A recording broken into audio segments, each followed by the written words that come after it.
Hello दोस्तों, एक बार फिर से आप सभी का स्वागत है आपके अपनी यूट्यूब चैनल विश्वगुरु एकेडमी पर। तो दोस्तों, आज से हम लोग क्लास 10th की साइंस की एनसीईआरटी स्टार्ट करेंगे। ठीक है। इसमें बहुत ही अच्छे और बहुत ही इंपॉर्टेंट चैप्टर्स हैं। उन सारे चैप्टर्स को हम डिस्कस करेंगे। इसमें सबसे पहले हम विषय वस्तु ही उसकी देखेंगे। ठीक है। तो देखिए, ये क्लास 10th की साइंस की एनसीईआरटी स्टार्ट करने से पहले आप लोग को एक मैसेज है कि ये जो क्लास 10th की है या जो है इंटर की फर्स्ट ईयर इंटर की जो साइंस की एनसीईआरटी होती है, बहुत ही ज़्यादा इंपॉर्टेंट है। अगर कोई बच्चा जो है, आप जानते ही हैं कि बोर्ड के एग्ज़ाम्स में भी लगभग लगभग पैटर्न जो है, बोर्ड का एग्ज़ाम हो, नीट का एग्ज़ाम हो या जो भी हो, उन सब का पैटर्न नीट जो है एनसीईआरटी बेस्ड ही कर दिया गया है। ठीक है। तो कोशिश यही करिएगा कि खुद भी पूरा एंड तक, यहाँ ये जो 10th क्लास के जो चैप्टर्स हैं उनको चाहे जितने भी लंबे हों, एंड तक के ज़रूर उनको देखिएगा। ठीक है। और फिर उसके बाद इन्हें शेयर ज़रूर करिएगा। तो आइए फिर इस जो पूरी क्लास 10th की साइंस की एनसीईआरटी, इसमें हम सबसे पहले देख लें कि चैप्टर्स कौन कौन से हैं। तो आइए देखते हैं। देखिए, यहाँ पे ये इसकी विषय सूची दी गई है। ठीक है। तो इसमें से पहला जो चैप्टर है, अध्याय 1, उसमें है रासायनिक अभिक्रियाएं एवं समीकरण। ठीक है। अध्याय 2 में है अम्ल एवं क्षार एवं लवण। ठीक है। अम्ल, क्षार और लवण के बारे में हम लोग ने पिछली जो क्लासेस है उसमें भी हम लोग ने थोड़ा बहुत डिस्कस किया था। धातु एवं अधातु थोड़ा बहुत टच में है, लेकिन ये है कि बस ये अब लेवल जो होगा वो थोड़ा हाई होगा। ठीक है। यहाँ ये समझिए कि फर्स्ट ईयर इंटर का जो बेस है वो यहाँ से स्टार्ट होगा। ठीक है। तो काफ़ी अच्छे चैप्टर्स इसमें मतलब कि पोर्शन इसमें काफ़ी अच्छा इंक्लूडेड किया गया है। तो आगे देखिए, कार्बन एवं उसके यौगिक हैं, फिर तत्वों का आवर्त वर्गीकरण है, जैव प्रक्रम है, नियंत्रण एवं समन्वय है, और जीव जनन कैसे करते हैं, ये 8वां चैप्टर है। 9वें चैप्टर में आनुवंशिकता एवं जैव विकास है। 10वें में प्रकाश परावर्तन तथा अपवर्तन है। और 11 यानी 11वें में मानव नेत्र तथा रंग बिरंगा संसार है। अध्याय 12 में विद्युत है। और अध्याय 13 में विद्युत धारा के चुंबकीय प्रभाव हैं। अध्याय 14 में ऊर्जा के स्रोत हैं। और अध्याय 15 में हमारा पर्यावरण। अध्याय 16 में प्राकृतिक संसाधनों का समपोषित प्रबंधन। तो टोटल इसमें भी 16 चैप्टर्स हैं। इसमें जो है क्लास 10th की साइंस की एनसीईआरटी में 16 चैप्टर्स हैं, जिनमें हम आज पहला जो चैप्टर है रासायनिक अभिक्रियाएं एवं समीकरण, ये स्टार्ट करेंगे। तो आइए फिर स्टार्ट करते हैं। देखिए दोस्तों, ये जो चैप्टर है रासायनिक अभिक्रियाएं एवं समीकरण, ये बहुत ही इंपॉर्टेंट चैप्टर है। हालांकि इसमें जितनी भी चीज़ें दी गई हैं, ये समझिए बेस है। अगर आप इसमें रिएक्शंस कैसे बनती हैं और जो है इसमें क्या उनका बैलेंसिंग कैसे होती है, कौन कौन से मॉलिक्यूल किन से मिल करके बनते हैं, ठीक है, ये सारी चीज़ें अगर आप इस चैप्टर में समझ गए तो आगे आगे जितने भी चैप्टर्स आएंगे और भी केमिकल रिएक्शंस आती जाएंगी। ठीक है। तो उनमें केमिकल रिएक्शंस आएंगी, बहुत सारी जो है प्रयोगशाला विधियाँ आएंगी, तो उनमें आपको बैलेंस करना बहुत ईजिली आपको समझ में आ जाएगा। तो हम इस चैप्टर में यही पढ़ेंगे कि जो रिएक्शंस होती हैं उनको बैलेंस कैसे किया जाता है, और भी कई सारी जो प्रोसेस हैं उन्हें भी हम यहाँ पे डिस्कस करेंगे।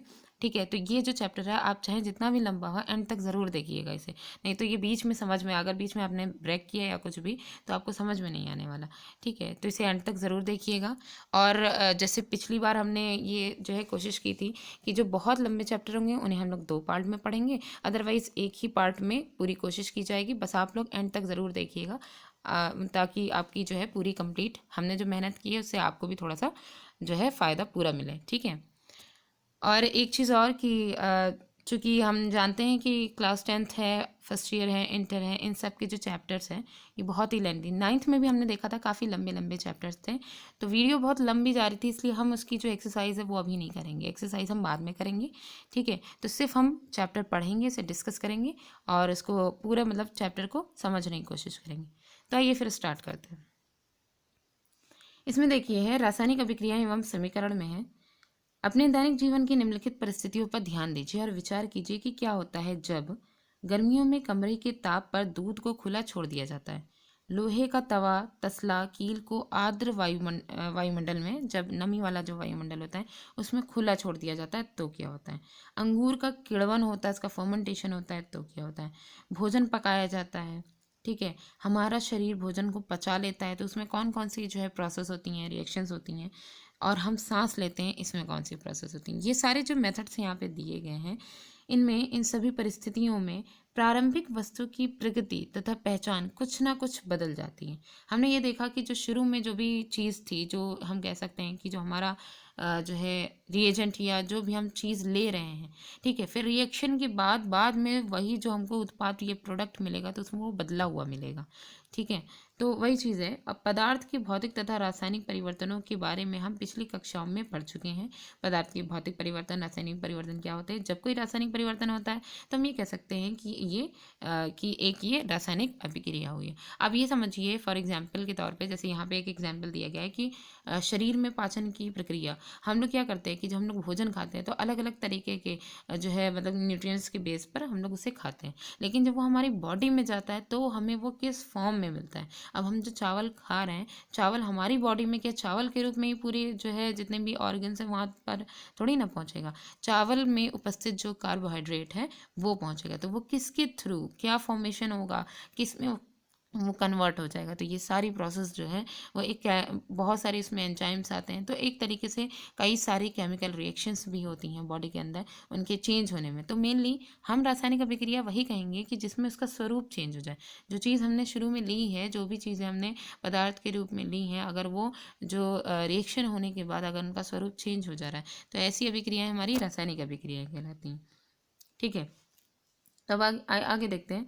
आप शायद सोच रहे होंगे कि रासायनिक अभिक्रिया का वास्तविक अर्थ क्या है, तो हम कैसे जान सकते हैं कि कोई रासायनिक अभिक्रिया हुई है। तो इन प्रश्नों के उत्तर पाने के लिए अब हम कुछ क्रियाकलाप करेंगे। इस चैप्टर के क्रियाकलाप भी बहुत ही ज़्यादा इंपॉर्टेंट है, तो बहुत ध्यान से पढ़िएगा। तो देखिए इसमें क्रियाकलाप 1.1 में दिया गया। पहले तो सावधानी देख लें क्योंकि इसमें शिक्षक की उपस्थिति में करें, क्योंकि जो हम एक्सपेरिमेंट करेंगे उसमें आँखों पे जो है इफेक्ट मतलब कि पड़ सकता है, तो इसलिए शिक्षक की उपस्थिति में जो है ये करें और चश्मा पहन के करें।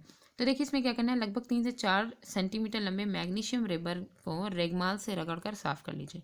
उसके बाद इसे चिमटे से पकड़ करके स्प्रिट लैंप या बर्नर से इसका दहन कीजिए, इसको जलाइए, ठीक है। और इससे बनी राख को वॉच ग्लास में इकट्ठा कर लीजिए। यहाँ पे एक वॉच ग्लास दिया गया है, इसमें इकट्ठा कर लीजिए। तो उसके बाद मैग्नीशियम रिबन का दहन करते समय इसे अपनी आंखों से यथासंभव दूर रखिए, ठीक है। और अपना जो प्रेक्षण है वो जो है क्या किया है इसको बताने की कोशिश करिए। ओके, तो यहाँ पे देखिए, यहाँ पे मैग्नीशियम रिबन का वायु में दहन कर मैग्नीशियम ऑक्साइड का को वॉच ग्लास में इकट्ठा करना है, ये यहाँ पे दिखाया गया है। तो क्या क्या हमने लिया, यहाँ पे एक चिमटे की सहायता से हमने जो मैग्नीशियम रिबन है इसको पकड़ा, ठीक है। बर्नर से हमने इसको जलाने की कोशिश की। तो जब हमने इसको जलाया तो इसकी जो राख बनी उसे हमने वॉच ग्लास में इकट्ठा कर लिया। इसकी जो राख थी वो क्या थी, मैग्नीशियम ऑक्साइड। अच्छा, मैग्नीशियम ऑक्साइड कैसे हो गई, क्योंकि मैग्नीशियम रिबन जो था वो जो है वायु में क्या है, ऑक्सीजन होती है, ऑक्सीजन की उपस्थिति में ही कोई भी वस्तु जो होती है उसका दहन या कंबशन होता है, ठीक है। तो फिर इसी वजह से जब वो पूरी तरीके से जल गई, वो भी वायु की उपस्थिति में, तो क्या हो गया, तो वो क्या बन गई, मैग्नीशियम ऑक्साइड बन गई। तो यही है कि मैग्नीशियम जो रिबन है उससे मैग्नीशियम ऑक्साइड इस प्रकार हमें प्राप्त हुआ। अब आपने ये देखा होगा कि चमकदार श्वेत लौ के साथ मैग्नीशियम रिबन का दहन होता है, ठीक है। और यह श्वेत चूर्ण में परिवर्तित हो जाता है। हमें क्या मिलता है, सफ़ेद चूर्ण, जो कि मैग्नीशियम ऑक्साइड कहलाता है, उसके रूप में हमें ये मिलता है। ये मैग्नीशियम ऑक्साइड का चूर्ण है। वायु में उपस्थित ऑक्सीजन तथा मैग्नीशियम के बीच होने वाली अभिक्रिया के कारण ये बनता है। यानी पहले प्रोडक्ट क्या था, सिर्फ मैग्नीशियम रिबन था। फिर उसके बाद और जो एयर जो थी वो अलग से थी, मैग्नीशियम अलग से था, एयर अलग से थी। लेकिन जब वही रिएक्शन इनकी हुई दहन वाली, तो फिर क्या हो गया, तो जो है मैग्नीशियम ऑक्साइड हमें मिल गया सफ़ेद चूर्ण के रूप में। दूसरा क्रियाकलाप यहाँ पे देखिए, एक परख नली में लेड या सीसा नाइट्रेट का घोल लीजिए, ठीक है, मतलब लेड नाइट्रेट का घोल लीजिए, ठीक है। उसके बाद है इसमें पोटेशियम आयोडाइड का घोल मिला लीजिए और फिर आपने जो परीक्षण किया है उसमें आपने जो भी देखेंगे आप उसे आप बताएंगे, ठीक है। तो ये दूसरा क्रियाकलाप हो गया। तीसरे में क्या करना है, देखते जाइएगा क्या क्या चीज़ें लेते जा रहे हैं। इसमें लेड और नाइट्रेट का घोल लिया और पोटेशियम आयोडाइड जो है उसके घोल को मिलाया। तीसरे 1.3 वाले जो क्रियाकलाप है, इसमें एक शंक्वाकार फ्लास्क या परख नली में कुछ दानेदार जिंक डालिए, ठीक है, जस्ता जिंक को डालिए। उसके बाद इसमें तनु हाइड्रोक्लोरिक अम्ल या फिर सल्फ्यूरिक एसिड डाइल्यूट फॉर्म में डालना है, कंसनट्रेटेड नहीं, डाइल्यूट फॉर्म में। सावधानी यहाँ पे है क्योंकि अम्ल है, इसलिए इसके इस्तेमाल में सावधानी करिए। उसके बाद क्या, ये जो जस्ता यानी जिंक है उसके दाने के आसपास कुछ होता दिखाई दे रहा है। उसके बाद शंक्वाकार फ्लास्क या परख नली को स्पर्श कीजिए, क्या उसमें तापमान में कोई परिवर्तन है, तो हमें यहाँ पे टेम्परेचर भी देखना है। उसका कलर अगर आपको दिख रहा है तो कलर भी देखने की कोशिश करिए। और अगर उसमें कुछ मतलब कि आसपास अगर कुछ होते, दाने के आसपास कुछ होते हुए दिखाई दे रहा है तो उसे भी देखिए। तो यहाँ पे देखिए ये वाला जो एक्सपेरिमेंट हम लोग ने किया है 1.3 वाला, उसे यहाँ पे देखिए क्या क्या चीज़ें इसमें ली गई थी। एक शंक्वाकार जो है शंक्वाकार फ्लास्क ले लिया गया था, ठीक है। उसमें कांच की एक नली लगा ली गई थी, उसको कॉर्क के साथ इसको फिट कर लिया गया था। और क्या लिया गया था, दानेदार जस्ता यानी जिंक लिया गया था, और तनु सल्फ्यूरिक एसिड ले लिया गया था, उसमें इसको जिंक को डुबो दिया गया था। तो जब इसमें तनु सल्फ्यूरिक एसिड जब डाला तो इसमें क्वेश्चन ये पूछा गया कि ये जो जस्ते के दाने पड़े हैं क्या उसमें कोई चेंजेस हो रहे हैं। तो हमने देखा कि इसमें बबल जैसी कुछ चीज़ें ऊपर उठ रही हैं, बबल्स उठ रहे हैं, और ये ऊपर की तरफ उठने की कोशिश कर रहे हैं, ठीक है। तो यही जो बबल ऊपर उठ रहे हैं वो क्या है, हाइड्रोजन गैस है। तो दानेदार जस्ते पर तनु सल्फ्यूरिक अम्ल की अभिक्रिया से हाइड्रोजन गैस का निर्माण होता है, ठीक है। तो यहाँ पे देखिए ऊपर दिए गए तीनों क्रियाकलाप, तीनों जो हम लोग ने क्रियाकलाप किए उनके आधार पर हम ये कह सकते हैं कि निम्न क्रिया भी प्रेक्षण की सहायता से हम निर्धारित कर सकते हैं, ठीक है। ये सारी जो क्रियाएं थी उनको हम अगर जो भी हम जब करेंगे तो हम ऑब्जर्वेशन जो करेंगे उसके आधार पर हम निर्धारित कर सकते हैं कि ये सारी क्या है, रासायनिक अभिक्रिया है। क्योंकि इनमें हुआ क्या क्या है, एक तो इनकी स्टेट में चेंज हो गया, पहले क्या थी बाद में हमको क्या प्रोडक्ट मिला, ठीक है, अवस्था में परिवर्तन हो। दूसरा कुछ में जैसे पहली जो 1.2 वाला जो एक्सपेरिमेंट था उसमें रंग में परिवर्तन हुआ होगा, ठीक है, जिसमें लेड नाइट्रेट वगैरह मिलाया गया था, तो रंग में परिवर्तन हुआ। उसके बाद गैस का निकास या उत्सर्जन किसमें हमने देखा, जस्ता वाले में। तापमान में परिवर्तन, हाइड्रोजन गैस निकल रही है तो इसमें भी टेम्परेचर में इफेक्ट होएगा ही, ठीक है। तो यदि हम अपने आसपास हो रहे परिवर्तनों को देखें तो पाएंगे कि हमारे चारों ओर विविध प्रकार की रासायनिक अभिक्रियाएं हो रही हैं। इस अध्याय में हम विभिन्न प्रकार की रासायनिक अभिक्रियाओं को उनके प्रतीकात्मक रूप का अध्ययन करेंगे। प्रतीकात्मक रूप, ये जो अभी हम लोग ने देखा ना, ये जो H2 गैस है, हाइड्रोजन गैस, तो इसको जो H2 फॉर्म में लिखा गया ये इसका क्या है, प्रतीकात्मक रूप है, ठीक है। तो इसी में ही हम यहाँ पे देखेंगे। तो देखिए पहले हमारी है रासायनिक समीकरण। रासायनिक समीकरण बनती कैसे है, होती क्या है, ये सारी चीज़ हमने यहाँ पे देखेंगे। जब ऑक्सीजन की उपस्थिति में मैग्नीशियम रिबन, देखिए ये जो पहला वाला जो एक्सपेरिमेंट हम लोगों ने किया था, मैग्नीशियम रिबन का दहन होता है तब मैग्नीशियम ऑक्साइड में परिवर्तित हो जाता है वो। तो वाक्य के रूप में किसी रासायनिक अभिक्रिया को विवरण, अगर हम वाक्यों के रूप में अगर किसी रासायनिक अभिक्रिया का विवरण करें तो बहुत लंबा हो जाता है। इसे अगर संक्षिप्त रूप में भी लिखा जा सकता है, ठीक है, मतलब जो संक्षिप्त रूप इसका है उसमें भी इसे लिखा जा सकता है। तो इसे शब्द समीकरण के रूप में लिखना सबसे सरलतम विधि होगी। यानी यहाँ पे जो वाक्य के रूप में हमने जो बात कही है उसको अगर हम शब्द के रूप में लिखेंगे तो ये बहुत सरलतम जो है विधि होगी। इसके बाद हम इसको प्रतीकात्मक रूप में भी इसको निरूपण करेंगे।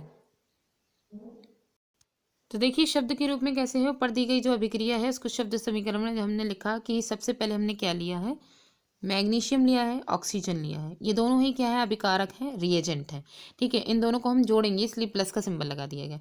ये एरो ये दर्शाएगी कि इससे जो है मतलब कि ये दोनों का मेल होकर के एक नया प्रोडक्ट बनेगा, ठीक है। तो क्या बन रहा है, मैग्नीशियम ऑक्सीजन मिलने से मैग्नीशियम ऑक्साइड ये एक प्रोडक्ट यानी उत्पाद बन गया।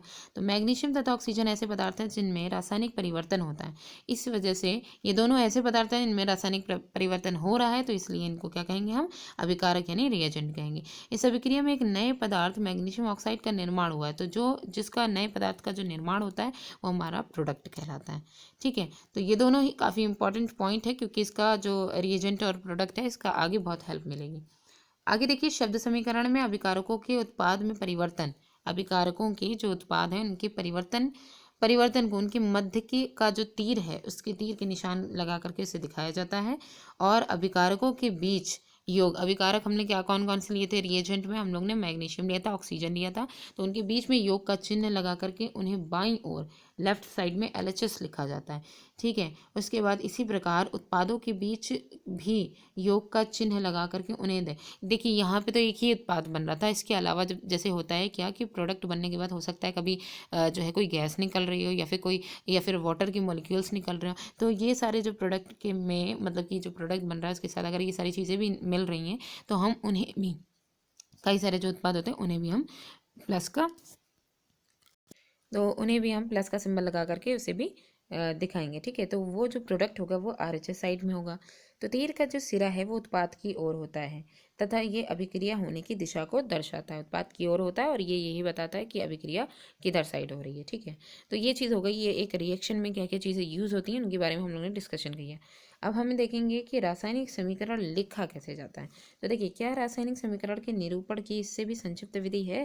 मतलब अभी हम लोगों ने तो शब्द रूप में लिखा है ना, तो क्या इससे भी जो है और संक्षिप्त विधि है? तो शब्दों की जगह हम रासायनिक सूत्र का उपयोग करके रासायनिक समीकरणों को और अधिक संक्षिप्त तथा उपयोगी बनाया जा सकता है। रासायनिक समीकरण किसी रासायनिक अभिक्रिया को दर्शाता है।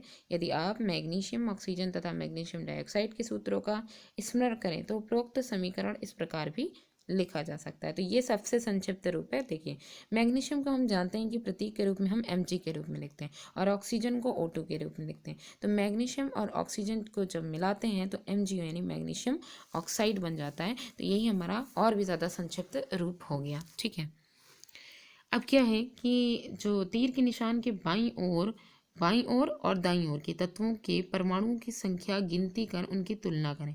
परमाणु की संख्या की गिनती करिए। देखिए, मैग्नीशियम कितना है? 1 है। ऑक्सीजन कितने हैं? 2 हैं। और इधर जो है राइट साइड में अगर हम देखेंगे तो मैग्नीशियम यहाँ पे 1 जैसे पहले था वैसे ही है। ऑक्सीजन यहाँ पे 1 हो गया।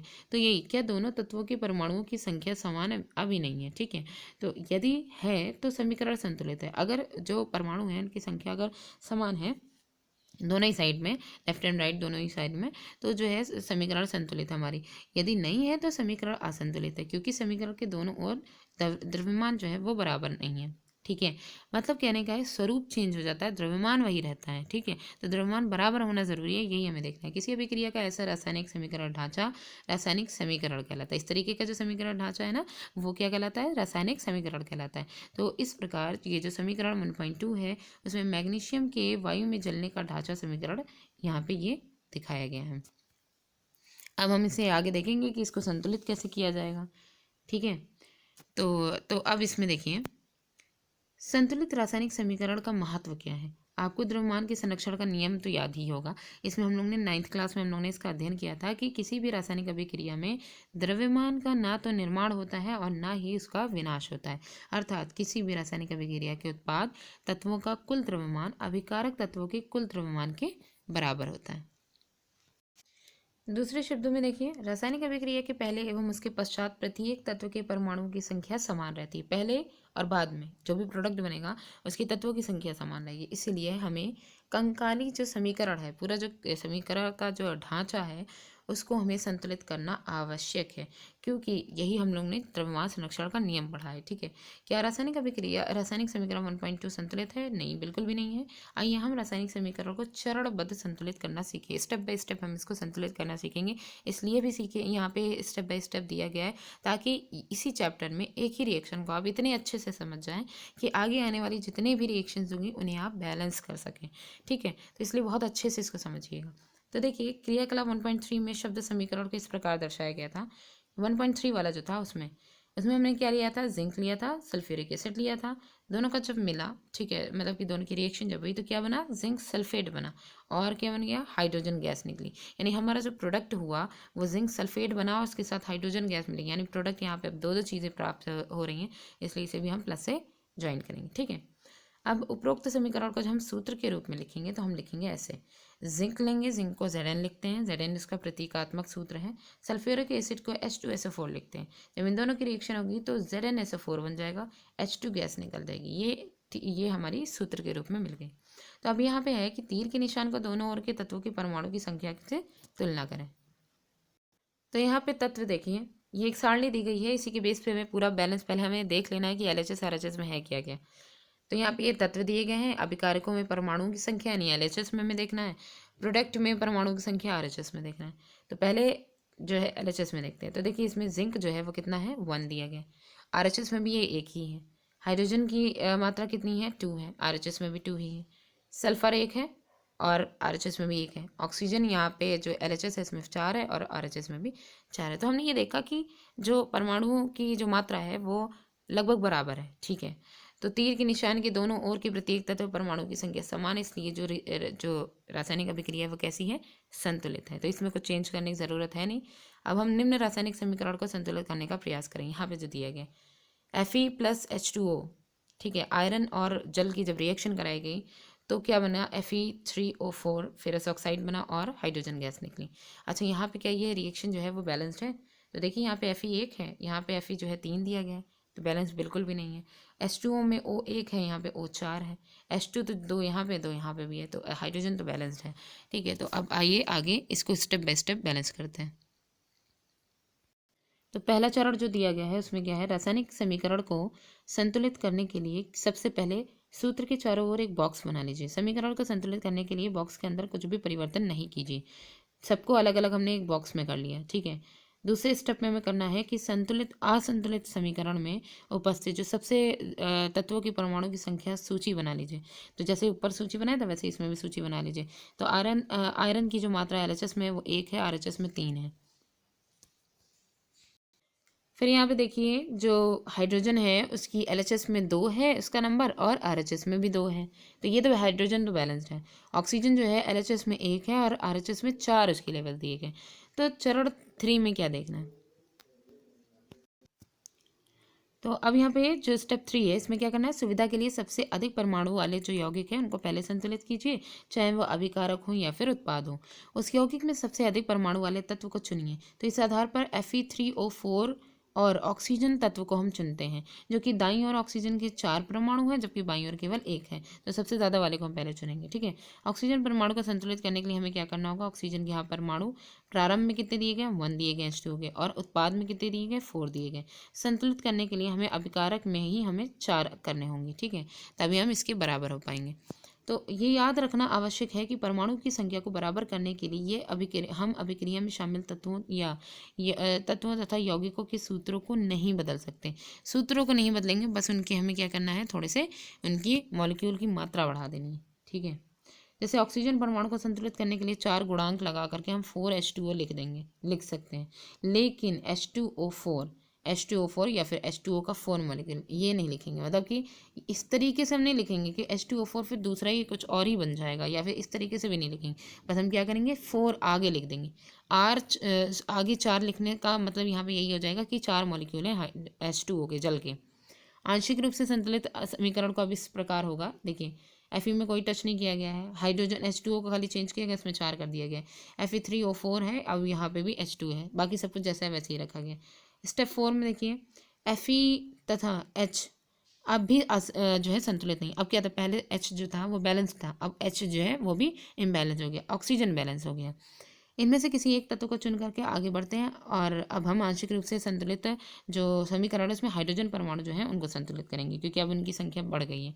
हाइड्रोजन परमाणु को बराबर करने के लिए दाईं ओर राइट साइड में हाइड्रोजन अणु की संख्या जोड़ देंगे, जो कि हम क्या कर देंगे, 4 कर देंगे। तो देखिए हाइड्रोजन परमाणु प्रारंभ में कितने थे, 8 थे। ठीक है, तो अभिकारकों में हमने देखा तो 4 × 2 यही तो होगा, तो ये 8 हो जाएंगे। उत्पादों में कितने हैं, 2 हैं अभी।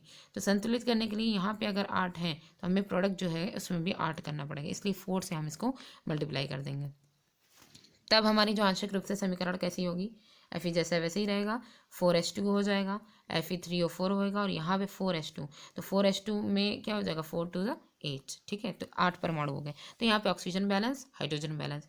नेक्स्ट स्टेप में अब हमें देखना है, लास्ट में ये जांच करेंगे कि तीसरा तत्व चुन लें, और तीसरा तत्व हमारे पास आयरन होगा, जो कि अब तक के असंतुलित है।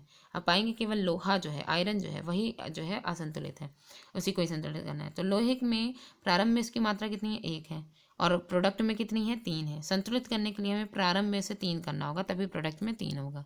ठीक है, तो Fe को संतुलित करने के लिए बाईं ओर Fe के 3 परमाणु लेते हैं, तो यहाँ पे 3Fe हो जाएगा। तो यहाँ पे देखिए इस रिएक्शन में Fe को संतुलित करने के बाद Fe के 3 परमाणु हम शुरू में ले लेंगे बाईं तरफ में। ठीक है, 3Fe हो जाएगा, 4H2 हो जाएगा, Fe3O4 हो जाएगा, और 4H2 हो जाएगा। तो अब जो छठा स्टेप है उसमें हमें क्या देखना है, अंत में इस संतुलित समीकरण की जांच करेंगे कि समीकरण के दोनों ओर परमाणु की संख्या परिकलन करेंगे कि बराबर है या नहीं है। तो देखिए 3Fe यहाँ पे है, तो यहाँ पे भी Fe3 है। 4H2 है, 4H2 में H2 कितने हैं, 8 है, यहाँ पे भी 4H2 है। ठीक है, 8 है। O ऑक्सीजन कितना है 4 है, ऑक्सीजन भी यहाँ पे 4 है। तो इस प्रकार हमारी जो रिएक्शन है वो क्या है, बैलेंस्ड हो गई है। ठीक है, तो जो इक्वेशन यहाँ पे समीकरण 1.9 में दोनों तत्वों की परमाणु की संख्या बराबर है, अतः यह समीकरण अब संतुलित है। तो रासायनिक समीकरण को संतुलित करने की यही जो विधि थी उसको हम क्या कहेंगे, हिट एंड ट्रायल विधि। तो इसे ये ध्यान रखना है कि रासायनिक समीकरण की जो बैलेंस करने की जो विधि है इसे हम क्या कहते हैं, हिट एंड ट्रायल विधि कहते हैं, क्योंकि सबसे छोटी पूर्णांक संख्या के गुणांक का उपयोग करके समीकरण को संतुलित करने का प्रयत्न करते हैं। ठीक है, तो ये चीज़ हो गई, ये थी बैलेंसिंग की प्रोसेस। अब आगे हमें देखना है स्टेप 7 में भौतिक अवस्थाओं के संकेत लिखना। अब इसमें जो भौतिक अवस्थाएं हैं उनके संकेत लिखने की बात यहाँ पे कही गई है। तो ऊपर लिखे संतुलित समीकरण की सावधानी से जांच कीजिए, क्या इस समीकरण से हमें जो अभिकारक रिएजेंट हैं तथा जो उत्पाद प्रोडक्ट हैं उनकी भौतिक अवस्था के बारे में ज्ञान हुआ है, क्या हमें उनकी भौतिक अवस्था के बारे में ज्ञान हो रहा है। तो देखिए इस समीकरण में उनकी भौतिक अवस्थाओं की कोई जानकारी नहीं है। हमने जो अभी इक्वेशन देखी इसमें हमें ये नहीं पता चला कि कौन सॉलिड है, कौन लिक्विड है, कौन क्या है। ठीक है, तो अब आगे देखिए, रासायनिक समीकरण के अधिक सूचनापूर्ण बनाने के लिए अभिकारकों तथा उत्पादों के रासायनिक सूत्र के साथ उनकी भौतिक अवस्था को भी दर्शाया जाता है। जब भी हम इक्वेशन देखते हैं तो हम उसकी जो फिजिकल स्टेट होती है ना, जो भी हम प्रोडक्ट या फिर जो रिएजेंट यूज़ कर रहे हैं उसे भी दिखाया जाता है। तो अभिकारकों तथा उत्पादों जो हैं उत्पाद के गैस, द्रव्य, जलीय तथा ठोस अवस्थाओं को क्रमशः, देखिए यहाँ पे इस चीज़ को बहुत ध्यान से देखिएगा, गैस को हम जी लिखते हैं, जो भी प्रोडक्ट गैस में यूज़ हो रहा होगा उसको हम जी लिखेंगे इसके साइड में, द्रव जो होगा उसको एल लिखेंगे, लिक्विड। जलीय जितने भी पदार्थ होंगे, ठीक है, वो चाहे जैसे भी हों, जलीय जो होंगे उनको हम एक्वस लिखेंगे। कभी कभी क्या होता है कि गैसें दी जाती हैं उसमें हम जो है एक्वस लिख देते हैं, ठीक है, कि वो जलीय हैं। भाई साइड से बात है, उसको कंप्रेस कर दिया गया होगा तो वो जल के फॉर्म में हो गए होंगी तो वो गैस ही ना। ठीक है, ठोस जो होगा उसको हम एस लिखेंगे। तो ये ध्यान रखिएगा क्योंकि आगे रिएक्शन में एक्वस बहुत मिलेगा, तो ये क्या कैसा फॉर्म होगा, जलीय फॉर्म होगा। ठीक है, वो चाहे गैस का हो चाहे ठोस का हो, जैसा भी हो, मतलब ठोस का तो नहीं होगा, गैस का ही मोस्टली होगा, लिक्विड तो होता ही है। तो अभिकारक या उत्पाद जब जल में घोल के रूप में उपस्थित होते हैं तब है यही चीज़, यहाँ पे यही चीज़ बहुत इंपॉर्टेंट है कि ये जो अभिकारक या फिर उत्पाद जो होते हैं वो जब जल में घोल के रूप में उपस्थित होते हैं तो हम उनको एक्वस सॉल्यूशन बोलते हैं। ठीक है, यानी कि उनका जो है होंगे वो सॉलिड ही, उनको अगर जल में घोल दिया जाएगा तो जो है वो कैसा सोल्यूशन हो जाएगा, एक्वस सोल्यूशन हो जाएगा। तो अब यही जो इक्वेशन हम लोग ने ऊपर देखी उसी को ही हम इसी फॉर्म में, इसकी फिजिकल स्टेट के फॉर्म में देखेंगे। तो देखिए आयरन हमारे पास कैसा है, 3 आयरन जो है वो सॉलिड स्टेट में है। उसके बाद H2O गैस में है, क्योंकि यहाँ पे जो H2O का फॉर्म गैस दिया गया है इसे समझेंगे अभी। ठीक है, क्योंकि यहाँ पे जाहिर सी बात है गैस अगर कहा गया तो इसकी क्या, वाटर जो है वो जलवाष्प के रूप में ही होगा। उसके बाद है Fe3O4 जो है वो सॉलिड फॉर्म में है, H2 जो है वो तो गैस है ही। ठीक है, तो वो गैस में होगा। तो देखिए ध्यान दीजिए कि ये जो 1.10 की जो इक्वेशन है इसमें H2O के साथ जी चिन्ह का उपयोग किया गया है।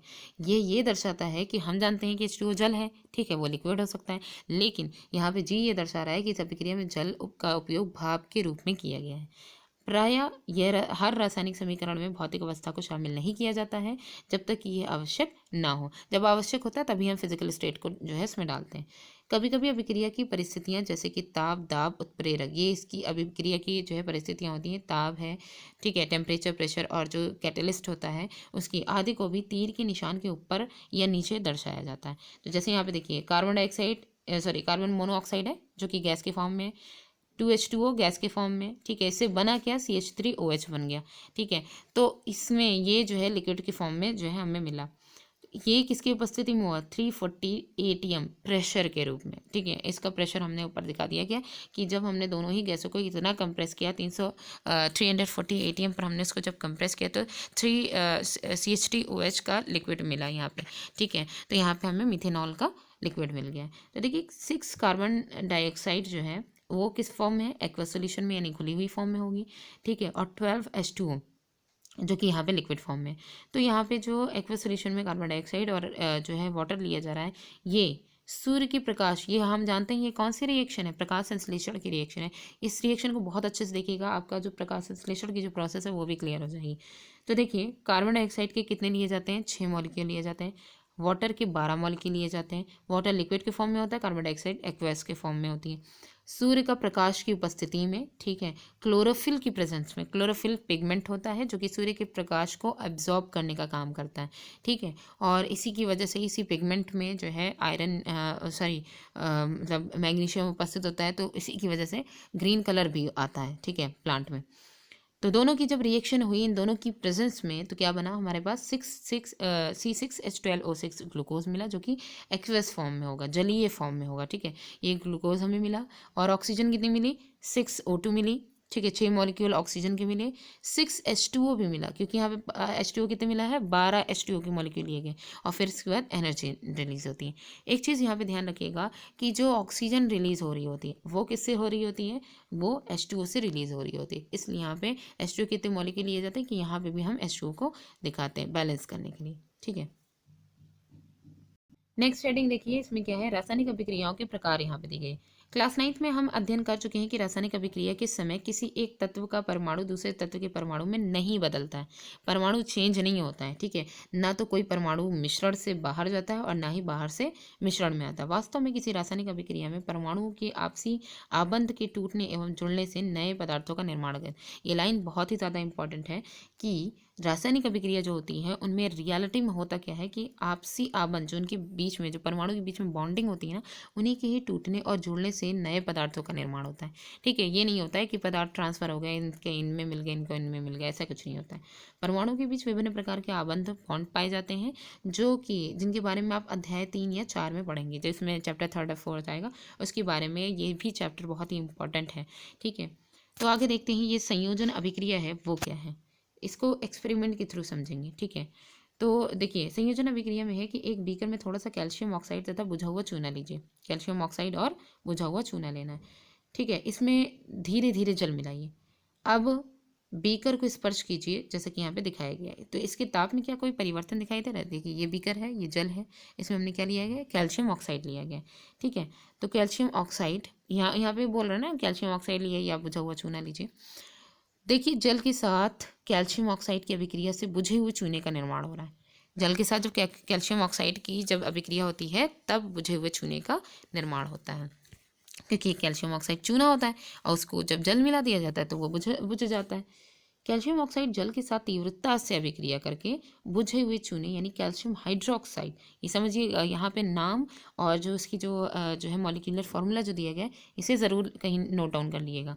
ठीक है, तो कैल्शियम ऑक्साइड जो होता है वो क्या होता है? चूना होता है। ठीक है, और ये जल के साथ जब बहुत तीव्रता से अभिक्रिया करता है तो बुझे हुए चूने यानी कि कैल्शियम हाइड्रोक्साइड, हम देखेंगे ये है कैल्शियम हाइड्रोक्साइड का सूत्र। ठीक है, उसका निर्माण करके अधिक मात्रा में, जब इसका निर्माण करता है तो बहुत अधिक मात्रा में ऊर्जा उत्पन्न करते हैं। यहाँ पे ऊर्जा रिलीज हो रही है। ठीक है, तो ये है कैल्शियम ऑक्साइड बिना बुझा हुआ चूना।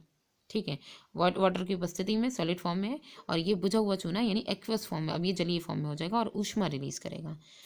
तो इस अभिक्रिया में कैल्शियम ऑक्साइड तथा जल मिलकर एकल उत्पाद बना रहे हैं। यहाँ पे देखिए एकल उत्पाद बना हुआ है। ठीक है, कैल्शियम ऑक्साइड हाइड्रोक्साइड बनाते हैं जिसे बुझा हुआ चूना कहते हैं। ऐसी अभिक्रिया जिसमें दो या दो से अधिक अभिकारक मिलकर के एकल उत्पाद का निर्माण करते हैं, इन्हें ही हम संयोजन अभिक्रिया कहते हैं। तो संयोजन अभिक्रिया की यहाँ पे डिफिनेशन भी क्लियर हो गई कि किसे कहते हैं। ठीक है, अब आगे है कि क्या आप जानते हैं, इसे भी हम देखें क्या है।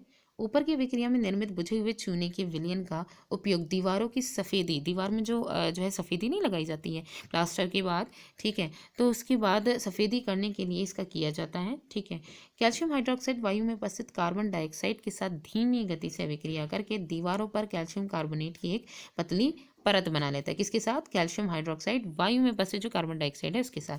ठीक है, तभी हम देखते हैं कि जब हम सफ़ेदी लगाते हैं तो पहले एकदम हमको पानी जैसा लगता है, थोड़ी देर बाद वो एकदम सूख जाता है। ठीक है, एकदम सफ़ेद एकदम वाइट परत बन जाता है। तो वो इसी वजह से सफ़ेदी करने के 2-3 दिन बाद कैल्शियम कार्बोनेट का निर्माण हो जाता है। कितने? 2-3 दिन के बाद इससे दीवार पर चमक आ जाती है। और रोचक बात यह है कि संगमरमर का रासायनिक सूत्र भी कैल्शियम कार्बोनेट ही है। ठीक है, तो कैल्शियम हाइड्रोक्साइड यानी कि एक्वा सॉल्यूशन इसका लिया, कार्बन डाइऑक्साइड गैस की उपस्थिति में कैल्शियम कार्बोनेट ये बना लेता है। कैल्शियम कार्बोनेट का जो है यहाँ पे ये फॉर्मूला दिया गया CaCO3 और वाटर रिलीज होता है। ठीक है, आइए संयोजन अभिक्रिया के कुछ और उदाहरण जो हैं उन पर भी चर्चा करें। जैसे कि संयोजन अभिक्रिया हमें ये पता चल गई कि क्या हुआ कि जब दो या दो से अधिक अभिकारक मिल करके एक ही उत्पाद का निर्माण कर रहे हैं तो वो संयोजन अभिक्रिया है। एक और यहाँ पे जो रिएक्शन देखिए, कार्बन और ऑक्सीजन मिलकर के कार्बन डाइऑक्साइड, दो प्रोडक्ट मिलकर के एक कार्बन डाइऑक्साइड गैस बना रहे हैं, ये भी संयोजन अभिक्रिया के जो है उदाहरण हो गए। एक और यहाँ पे देखिए, जैसे यहाँ पे है H2 गैस, ठीक है, उसके 2H2 मॉलिक्यूल ले लिए गए और ऑक्सीजन गैस, दोनों मिलकर के क्या बना रहे हैं? H2O बना रहे हैं, एक ही प्रोडक्ट बना रहे हैं। सरल शब्दों में हम कह सकते हैं कि जब दो या दो से अधिक पदार्थ तत्व हों या फिर यौगिक संयोग करके एकल उत्पाद का निर्माण करते हैं, तो ऐसी अभिक्रिया को यहाँ संयोजन अभिक्रिया कहते हैं। तो क्रियाकलाप 1.4 जो था उसमें हमने यही देखा कि अभी अधिक मात्रा में ऊष्मा उत्पन्न होती है, जो बुझे चूने से बुझा चूना जो बनाया जा रहा था। इस अभिक्रिया में मिश्रण जो है, अब ऊष्मा उत्पन्न हो रही है तो क्या होगा, मिश्रण क्या होगा, गर्म हो जाएगा। जिन अभिक्रियाओं में उत्पाद के निर्माण के साथ साथ ऊष्मा भी उत्पन्न होती है, तो ऐसी अभिक्रिया हमारी क्या कहलाती हैं, ऊष्माक्षेपी रासायनिक अभिक्रियाएं कहलाती हैं। ठीक है, तो ये जो ऊष्माक्षेपी रासायनिक अभिक्रियाएं कहलाती हैं, इनको हम एक्सोथर्मिक रिएक्शन कहते हैं। इसमें ऊष्मा जो है, जो हमारी हीट है, वो रिलीज होगी। तो इसे ये ध्यान रखिएगा, ये बहुत ही इंपॉर्टेंट, ऊष्माक्षेपी और ऊष्माशोषी में एक तरीके का अंतर भी यहाँ पे आपको पता चल जाएगा। ऊष्माक्षेपी जो अभिक्रिया है एक्सोथर्मिक रिएक्शन, इसमें कुछ अन्य उदाहरण यहाँ पे दिए गए हैं। जैसे यहाँ पे देखिए, प्राकृतिक गैस का दहन, जब प्राकृतिक गैस बनाई जाती है तो उसका जब हम दहन करेंगे तब क्या होगा।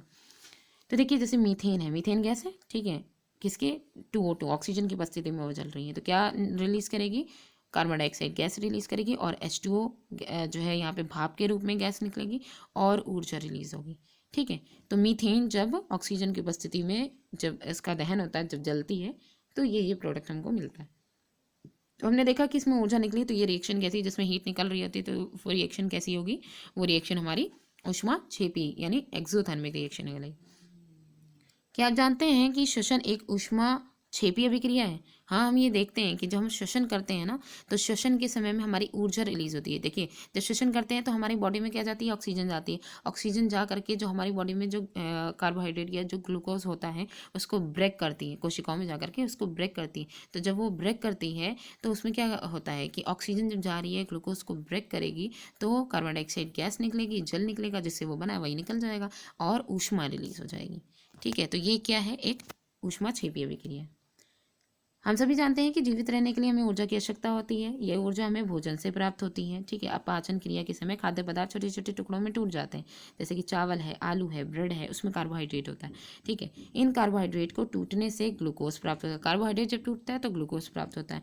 ये ग्लूकोज हमारे शरीर की कोशिकाओं में उपस्थित जो ऑक्सीजन है उससे मिल करके हमें ऊर्जा प्रदान करता है। ठीक है, यानी हमने ये जो चावल वगैरह खा रखा है, ये जो है ये जब ब्रेक होता है तो वो ग्लूकोज में कन्वर्ट हो जाता है। इस अभिक्रिया का विशेष नाम क्या है, श्वसन है। तो श्वसन के अंतर्गत यही होता है कि जो चावल आलू वगैरह हैं, इनके जो कार्बोहाइड्रेट जो कॉम्प्लेक्स फॉर्म में होंगे, ये जब ब्रेक होते हैं, यानी कि जटिल फॉर्म में जब होंगे, तो ये जब सरल फॉर्म में ब्रेक होंगे तो हमें जो लास्ट प्रोडक्ट मिलेगा वो ग्लूकोज मिलेगा।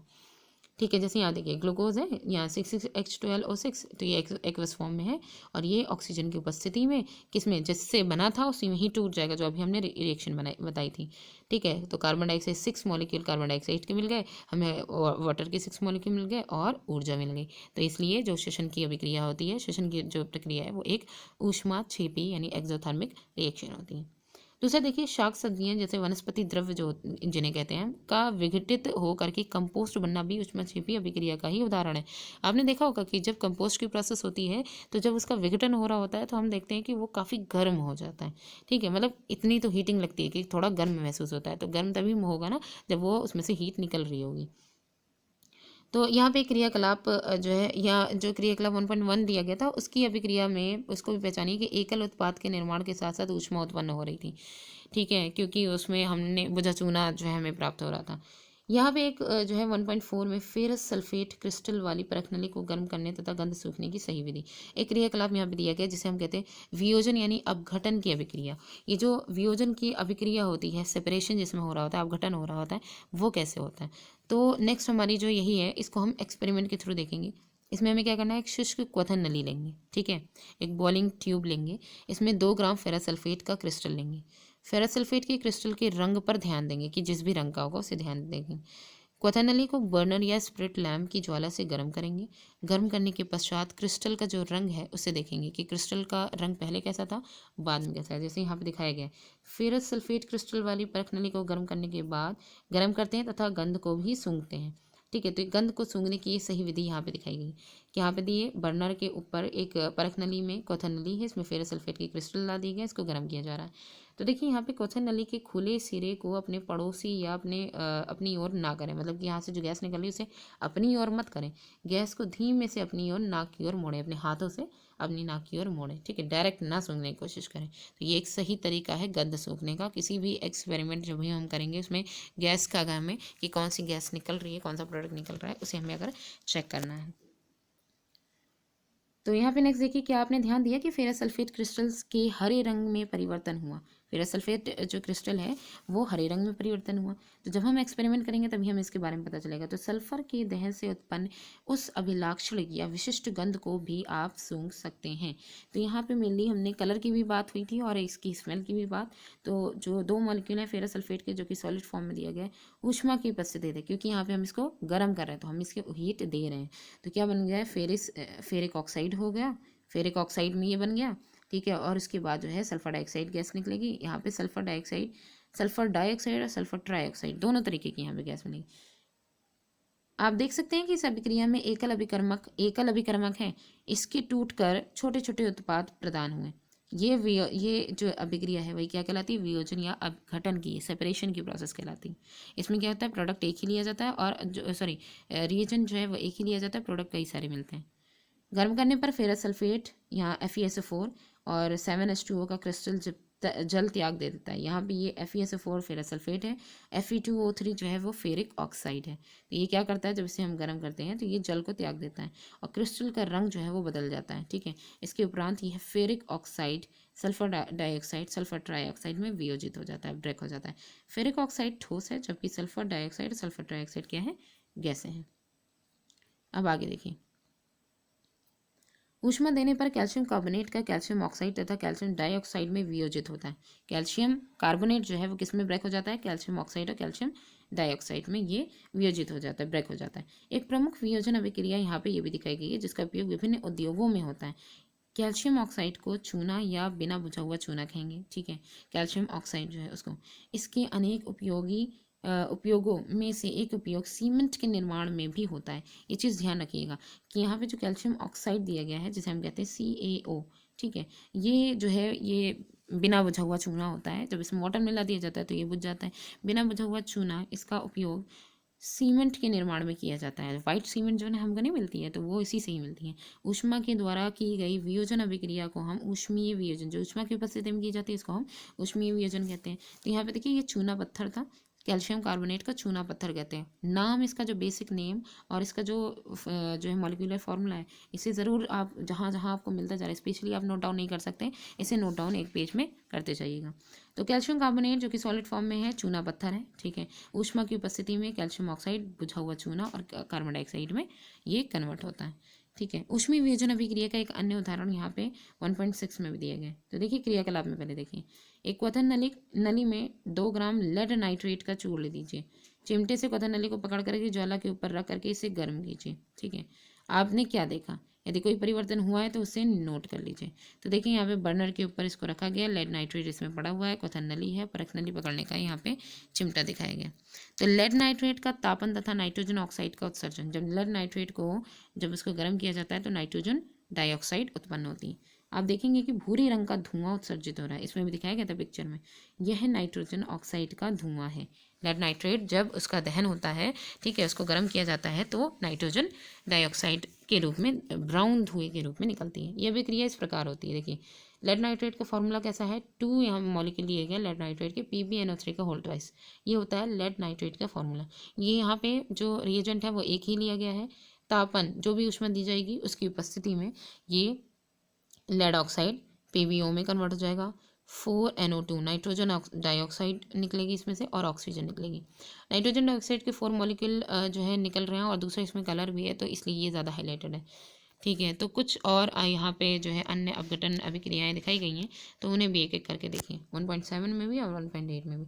तो यहाँ पे क्रियाकलाप 1.7 जो है, इसमें एक प्लास्टिक का मग लीजिए और इसकी तली में 2 छिद्र करके उनमें रबर का डॉट लगा दीजिए। 2 छेद कीजिए और उसमें रबर के डॉट लगा दीजिए। छिद्रों की में कार्बन इलेक्ट्रोड डाल दीजिए। यहाँ से क्या डाले गए हैं, कार्बन इलेक्ट्रोड डाले गए हैं, ठीक है। तो ये जो है कार्बन इलेक्ट्रोड डाल दीजिए।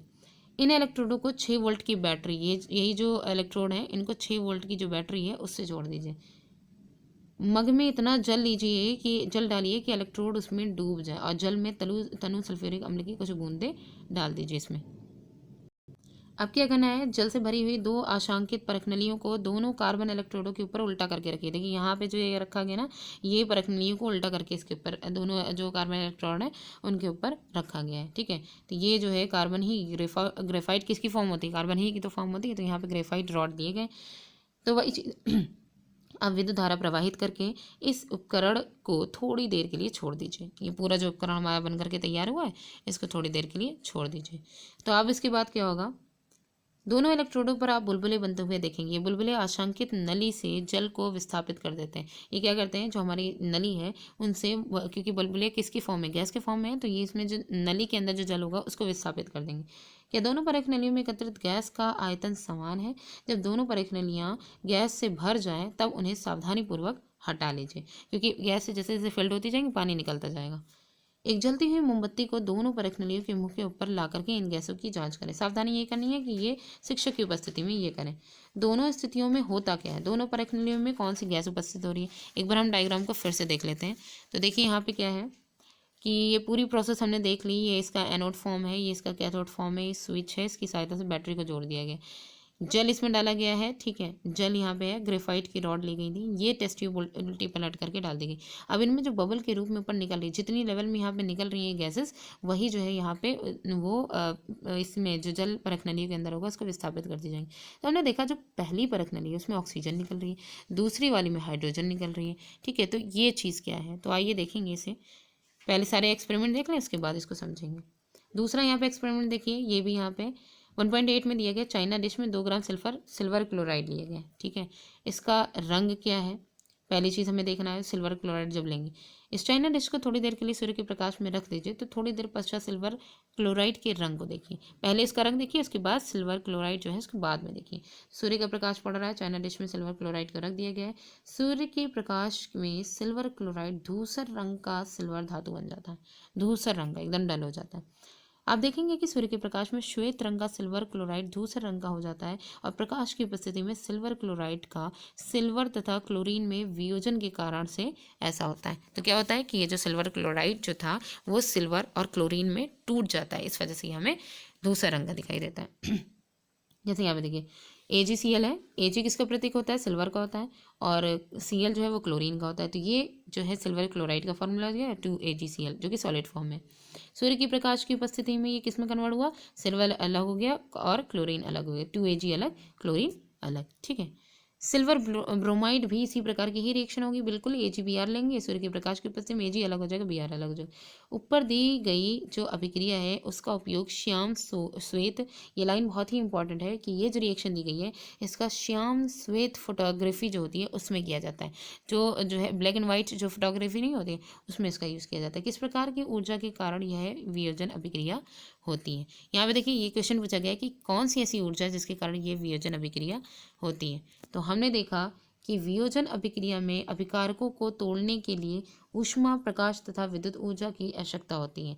जब भी हम तो यही सारी चीज़ें जो होती हैं ना, वही जो है वियोजन की अभिक्रिया को कंप्लीट करती हैं, जिसमें रिएजेंट जो है वो ब्रेक होकर के प्रोडक्ट, कई सारे प्रोडक्ट में कन्वर्ट हो जाता है।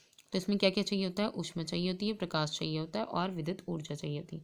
जिन अभिक्रियाओं में ऊर्जा अवशोषित होती है उन्हें हम ऊष्माशोषी अभिक्रिया कहते हैं। तो यहाँ पे अब हमारी एंडोथर्मिक रिएक्शन की बात हो गई कि ऊष्माशोषी अभिक्रिया कौन सी होगी, जिसमें ऊष्मा एब्जॉर्ब होगी। तो ऊपर जो परख नली वाला किया गया था उसमें भी यही चीज़ तो की गई थी। उसमें क्या किया जा रहा था कि इलेक्ट्रिक से जो विद्युत ऊर्जा जब उसमें प्रवाहित की जा रही थी तो हमारा जो प्रोडक्ट था वो जो है चेंज हो जा रहा था। ठीक है, तो उसमें जो इलेक्ट्रोड थे उनमें से जो गैसेस निकल रही थी, कार्बन इलेक्ट्रोड जो लेकर लिए गए थे, तो उसमें अलग अलग, यानी कि यही जो कार्बन है वो किस में ब्रेक हो गया होगा, क्योंकि इसमें सल्फ्यूरिक एसिड की भी कुछ बूंदें डाली गई थी ना, तो वो जो है ऑक्सीजन और हाइड्रोजन गैस इसमें से रिलीज हो रही थी। ठीक है, तो ये था। अब निम्नलिखित क्रियाकलाप एक बार फिर से करें। यहाँ पे देखिए, एक परख नली में लगभग 2 ग्राम बेरियम हाइड्रोक्साइड लीजिए, इसमें 1 ग्राम अमोनियम क्लोराइड डाल करके कांच की छड़ से मिलाइए। ठीक है, क्या करेंगे, अमोनियम क्लोराइड डालेंगे और कांच की छड़ से मिलाएंगे। अपनी हथेली से परख नली के नीचे सिरे को छुइए। आप कैसा महसूस करते हैं, क्या यह अभिक्रिया ऊष्मक्षेपी है या ऊष्मशोषी? जब आप ये एक्सपेरिमेंट करेंगे तो इसमें हमें ये पता चल जाएगा कि अगर उसमें जो है हीट, मतलब अगर वो गर्म हो गई होगी तो क्या होगा कि अगर वो जो है पदार्थ जो भी होगा वो गर्म हो गया होगा तो ऊष्मा छिपी होगी, यानी ऊष्मा जो है वो रिलीज हो रही होगी। और वही आपने जितनी भी तेज़ी से आपने जो है इसमें उसको मिलाने की कोशिश की है तो आपने अपनी भी तो एनर्जी इसमें डाली होगी। तो आपने जो है अपनी एनर्जी डाली है तो वो कैसी है, ऊष्मा शोषी अभिक्रिया। ठीक है, नेक्स्ट है अब हमारी है विस्थापन अभिक्रिया। ये अभिक्रिया बहुत ही ज़्यादा इंपॉर्टेंट है, क्योंकि ये जो आगे विस्थापन की एक बहुत ही इंपॉर्टेंट प्रोसेस होती है कि कौन से पदार्थ किसको विस्थापित कर देते हैं। तो इस एक्सपेरिमेंट में हम थोड़ा सा विस्थापन की जो प्रोसेस है उसको समझेंगे। तो क्रियाकलाप में देखिए, लोहे की 3 कील लीजिए और उसे रेगमाल से रगड़ करके साफ कर लीजिए। ए तथा बी से चिन्हित की हुई 2 परीक्षणलियाँ लीजिए, 2 टेस्ट ट्यूब लीजिए, ए और बी से चिन्हित कर लीजिए। प्रत्येक परीक्षणली में 10 ml कॉपर सल्फेट का विलयन लीजिए, दोनों में ही। दोनों कीलों को धागे से बांध करके सावधानीपूर्वक परख नली बी के कॉपर सल्फेट के विलयन में लगभग 20 मिनट तक डुबोए रखिए और तुलना करने के लिए कील को अलग कर लीजिए। ठीक है, बी वाली जो परख नली है उसमें जो है इसको दोनों कीलों को डुबो करके रखना है। ठीक है, 20 मिनट पश्चात दोनों कीलों को कॉपर सल्फेट के विलयन से बाहर निकाल लीजिए। परख नली ए तथा बी में कॉपर सल्फेट के विलयन की नीले रंग की तीव्रता की तुलना कीजिए कि नीला रंग जो है उसकी तीव्रता कितनी है। कॉपर सल्फेट के विलयन में डूबी कीलों के रंग की तुलना बाहर रखी कीलों से कीजिए। देखिए यहाँ पे क्या किया गया है कि ए तथा बी से चिन्हित 2 परख नलियाँ ली गई हैं। प्रत्येक परख नली में 10 ml कॉपर सल्फेट लिया गया है। 2 कीलों को धागे से बांध करके सावधानीपूर्वक परख नली बी में डाल दीजिए। ठीक है, कॉपर सल्फेट के विलयन में परख नली बी में डाल देना है। विलयन में 20 मिनट तक इसको डुबोए रखिए और इसके बाद जब इसको बाहर निकालिए तो परख नली ए तथा बी के कॉपर सल्फेट के विलयन के नीले रंग की तीव्रता की तुलना कीजिए। यहाँ देखिए, ये लोहे की कील है, कॉपर सल्फेट का ये विलयन दिया गया है, ये परख नली और ये धागा, इसके थ्रू ये डूबी हुई कीलें यहाँ पे दिखाई गई हैं। ठीक है, अब यहाँ पे दूसरी चीज़, 2 टेस्ट ट्यूब ली गई थी ना, तो उसे समझिएगा। तो ये जो है लोहे की कील यहाँ पे ऐसी दिखाई गई है, ये कॉपर सल्फेट विलयन से बाहर निकाली लोहे की कील दिखाई गई है। इसका रंग देखिएगा, कॉपर सल्फेट का सोल्यूशन ऐसा है जो कि विलयन ए में दिया गया है नॉर्मली। जब हम उसको 20 मिनट बाद जब छोड़ देंगे तब जो होगा तब ऐसा दिखाई देगा, जो कि परख नली बी है। अभिक्रिया मिश्रण, तो परख नली या परख नली स्टेन में दोनों को हमने यहाँ पे रख लिया।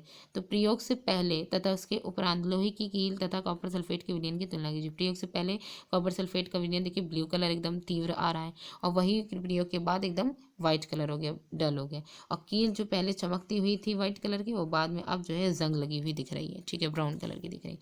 तो लोहे की कील का रंग भूरा क्यों हो गया और कॉपर सल्फेट के विलयन का नीला रंग मलिन क्यों पड़ गया, एकदम डल क्यों हो गया? तो इस क्रियाकलाप की जो अभिक्रिया है उसे हम देखेंगे। तो हमने क्या लिया, फेरस यानी आयरन, फेरस कह रहे हैं सॉरी, आयरन, Fe, आयरन की कीलें जो हैं वो हमने ले ली। कॉपर सल्फेट हमने एक्वस के फॉर्म में लिया था, देखिए लिक्विड के फॉर्म में था ना कॉपर सल्फेट। फिर फेरस सल्फेट, अब कॉपर से क्या बन गया, फेरस सल्फेट एक्वस फॉर्म में बन गया आयरन सल्फेट में, कॉपर को रिलीज कर दिया है। देखिए यहाँ पे जो कॉपर है वो हटा दी गई, किसके थ्रू, आयरन के थ्रू। तो इस अभिक्रिया में लोहा यानी आयरन ने दूसरे तत्व यानी कॉपर को कॉपर सल्फेट के विलयन से विस्थापन कर दिया, हटा दिया। ठीक है, तो यही अभिक्रिया क्या कहलाती है, विस्थापन अभिक्रिया कहलाती है कि कोई दूसरा प्रोडक्ट, कोई जो है एक यौगिक है उसमें से किसी एक जो परमाणु है या एटम है उसको विस्थापित कर दे, प्रतिस्थापित कर दे, तो यही प्रतिस्थापन विस्थापन अभिक्रिया कहलाएगी। यहाँ पे जिंक देखिए, जिंक है, कॉपर सल्फेट का एक्वस सॉल्यूशन है।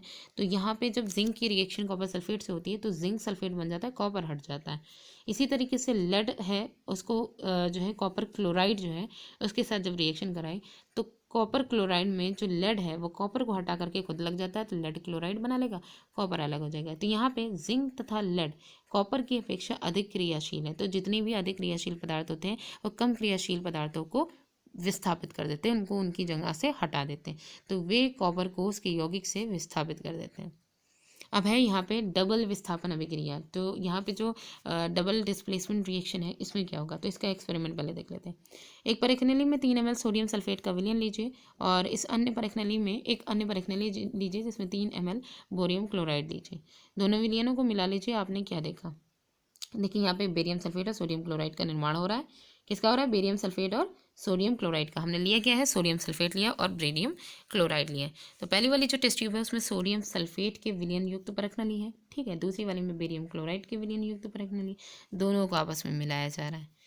तो अब देखिए, आप देखेंगे कि श्वेत रंग, कलर तो कोई चेंज दिख नहीं रहा था, बस सफ़ेद कलर दिखा दे रहा था। आप देखेंगे कि श्वेत रंग के एक पदार्थ का निर्माण होता है जो जल में अविलेय है, घुल नहीं रहा है। इस अविलेय पदार्थ को अवक्षेप कहते हैं। क्या कहते हैं? इसको ही हम अवक्षेप कहते हैं। जो कि जो है जिस अभिक्रिया में अवक्षेप का निर्माण होता है उसे अवक्षेपण अभिक्रिया कहते हैं। ये भी ध्यान रखिएगा। अवक्षेपण अभिक्रिया किसे कहते हैं? जिसमें अवक्षेप का जो है निर्माण होता है। तो यहाँ पे देखिए, अब वो चाहे झाग के रूप में हो चाहे जैसे भी हो, मोस्टली तो इसी फॉर्म में होता है कि वो घुले ना। सोडियम सल्फेट है, ठीक है, Na2SO4 एक्वस सॉल्यूशन में हमने लिया। बेरियम क्लोराइड है जिसमें BaCl2 एक्वस सॉल्यूशन में लिया। रिएक्शन दोनों की जब हुई तो हमने ये देखा कि बेरियम जो है वो सल्फेट के साथ आ गया, बेरियम सल्फेट हो गया, ठीक है, और जो Na है वो Cl के साथ सॉल्ट बना लिया, एक्वस सॉल्यूशन इनका भी है। ऐसा क्यों होता है? बेरियम डाइपॉजिटिव सल्फर डाइनेगेटिव की अभिक्रिया से बेरियम सल्फेट के अवक्षेप का निर्माण होता है। एक अन्य उत्पाद सोडियम, यहाँ पे ध्यान दीजिएगा, बेरियम डाइपॉजिटिव है, जो सल्फेट है वो डाइनेगेटिव है। तो एक अन्य उत्पाद सोडियम क्लोराइड का भी निर्माण होता है। इसमें एक और अन्य उत्पाद जो है सोडियम क्लोराइड है वो भी बन रहा है, जो विलयन में ही रहता है। वे अभिक्रियाएं जिनमें अभिकारकों के बीच आयनों का आदान प्रदान होता है उन्हें द्विविस्थापन अभिक्रिया कहते हैं। तो ऐसी अभिक्रियाएं जिनमें जो अभिकारक हैं उनके बीच के जो आयन हैं उनका जो आदान प्रदान हो रहा है, तो यहाँ पे मेनली आयनों का ही तो आदान प्रदान हो रहा है, तो आयन से ही ये दोनों अटैच्ड है, वही क्या कहलाती हैं? डबल विस्थापन अभिक्रियाएं कहलाती हैं। ठीक है, दोनों एक दूसरे को अलग किए हैं ना। अभी एक क्रियाकलाप है 1.2, इसमें ध्यान दीजिए। इसमें क्या करना है आपको? लेड जो है लेड लेना है, नाइट्रेट तथा लेड डाई और नाइट्रेट Pb2 नाइट्रेट तथा पोटेशियम आयोडाइड के विलयनों को मिश्रित किया गया। अवक्षेप किस रंग का था? क्या आप अवक्षेपित यौगिक का जो है नाम बता सकते हैं? दूसरा है, इस अभिक्रिया के लिए संतुलित रासायनिक अभिक्रिया लिखिए। उसके बाद क्या यह भी द्विविस्थापन अभिक्रिया है? तो यहाँ पे आप ये देखिएगा कि क्या दिया गया है, लेड Pb2NO3, ये तो लिया गया होगा लेड नाइट्रेट। ठीक है, तो यहाँ पे ये चीज़ है कि जब हम इस एक्सपेरिमेंट को करेंगे तो हमें क्या क्या चीज़ें देखनी होंगी कि इसमें जो यौगिक है, ठीक है, और छेप जो कलर है वो किस रंग का आ रहा है। दूसरा, इसमें जो यौगिक है उसका नाम हमें बताना है जो कि लेड नाइट्रेट और पोटेशियम आयोडाइड के मिलने से जो है बनेगा, ठीक है। और फिर उसके बाद इस अभिक्रिया के लिए संतुलित रासायनिक अभिक्रिया, ये मतलब एक एक्सपेरिमेंट है जिसे आपको खुद करना होगा, ठीक है। नेक्स्ट हमारी हेडिंग है उपचयन एवं अपचयन, यानी कि ऑक्सीडेशन। उपचयन को ऑक्सीडेशन रिएक्शन कहते हैं, अपचयन को रिडक्शन कहते हैं। ये दोनों ही बहुत इंपॉर्टेंट है। क्रियाकलाप 1.11 में देखिए 1.11 चाइना डिश में 1 ग्राम कॉपर चूर्ण ले करके उसे गर्म कीजिए। आपने क्या देखा? यहाँ पे देखिए, यहाँ दिखाया गया है कि बर्नर के ऊपर रख करके जाली में ऊपर कॉपर चूर्ण लिया गया है, कॉपर चूर्ण युक्त चाइना डिश ली गई। कॉपर चूर्ण की सतह पर कॉपर ऑक्साइड की काली परत चढ़ जाती है। ये काला पदार्थ क्यों बना? यह कॉपर ऑक्साइड कॉपर में ऑक्सीजन के योग से बना है। कॉपर ऑक्साइड किससे बना है? कॉपर में ऑक्सीजन के योग से बना है। तो Cu और 2, ठीक है, तो ये तापन जब इसको हीट किया जाएगा तो क्या हो जाएगा? हीट देकर ही ऑक्सीजन इसमें मिल जाएगी, ठीक है, तो 2CO2 बन जाएगा। क्या बन जाएगा? कॉपर ऑक्साइड बन जाएगा। तो कॉपर का कॉपर ऑक्साइड में अपचयन यहाँ पे हो रहा है, ठीक है। तो अब यहाँ पे देखिए कि यदि इस गर्म पदार्थ यानी CuO के ऊपर हाइड्रोजन गैस प्रवाहित की जाए तो सतह की काली परत भूरे रंग की हो जाती है। अब ये जो काली परत है वो किसमें?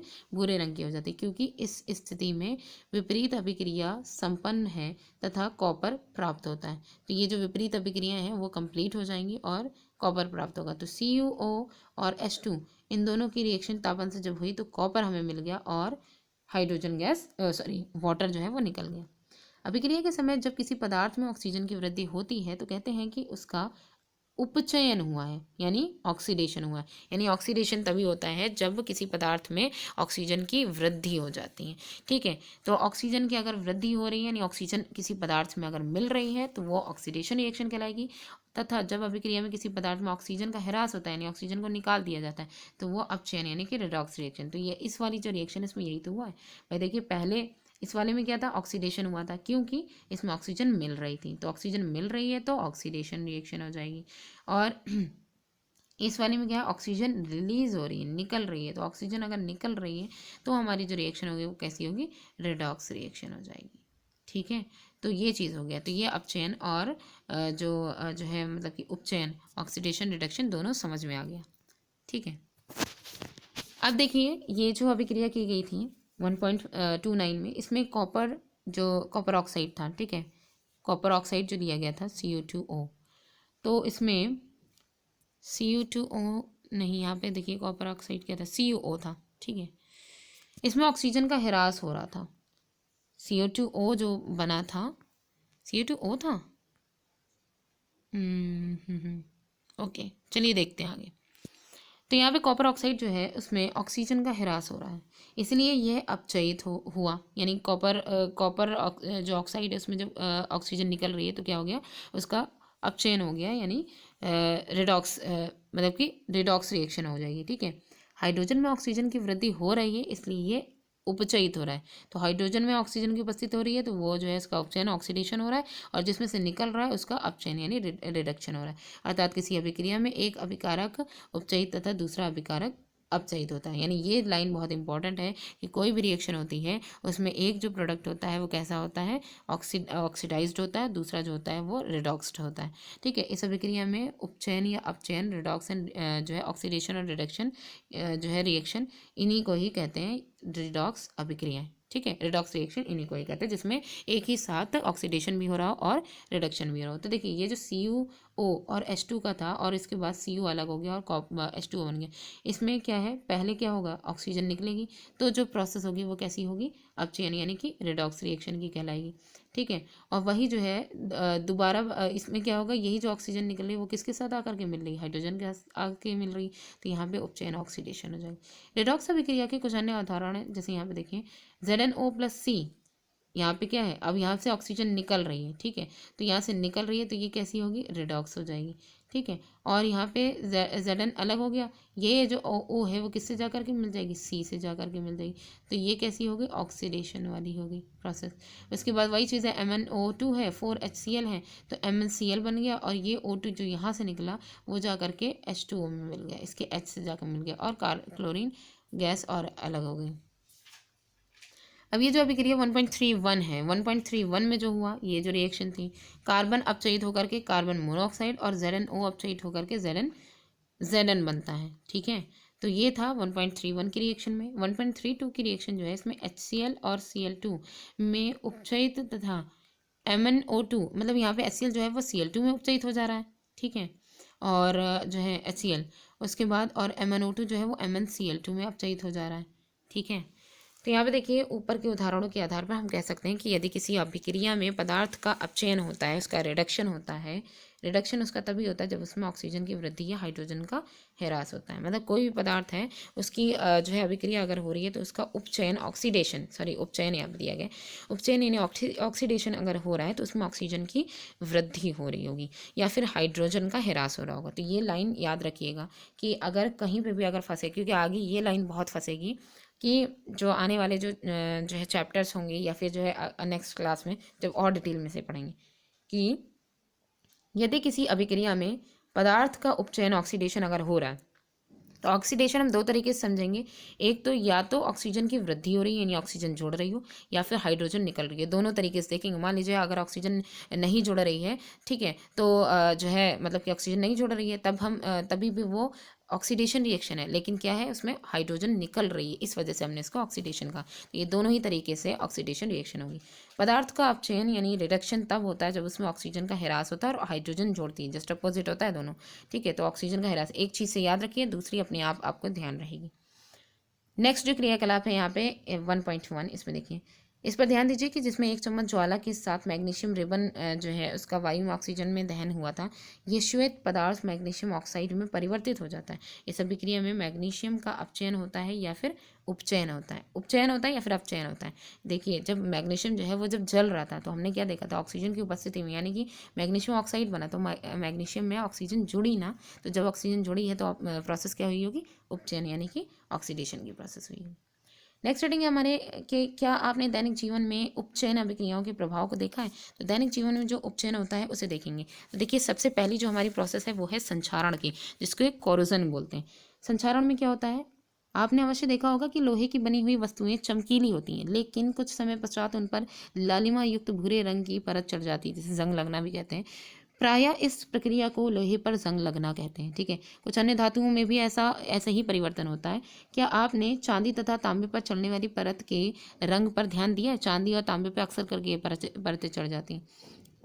जब कोई धातु अपने आसपास अम्ल या आर्द्रता, नमी आदि के संपर्क में आती है तब ये संक्षारित हो जाती है, तब इसमें कोरोजन हो जाता है। ठीक है, तो इस प्रक्रिया को ही हम संक्षारण या कोरोजन कहते हैं। चांदी के ऊपर काली परत व तांबे के ऊपर हरी परत चढ़ना संक्षारण के ये एक अन्य उदाहरण है। ठीक है, और जो लोहे की चीजें इस पर भूरे रंग का पदार्थ चढ़ रहा है। संक्षारण के कारण कार के जो ढांचे होते हैं और पुल, लोहे की रेलिंग, जहाज तथा धातु, विशेषकर लोहे की बनी हुई वस्तुओं की बहुत ही ज़्यादा क्षति होती है। ये जो कोरोजन की जो प्रोसेस होती है इससे लोहे का संक्षारण एक गंभीर समस्या है। क्षतिग्रस्त लोहे को बदलने में हर वर्ष अधिक पैसा खर्च होता है। अध्याय 3 में आपको संक्षारण के बारे में और अधिक जानकारी और अधिक डिटेल में हम जंग लगने की जो पूरी प्रोसेस है उसे हम पढ़ेंगे।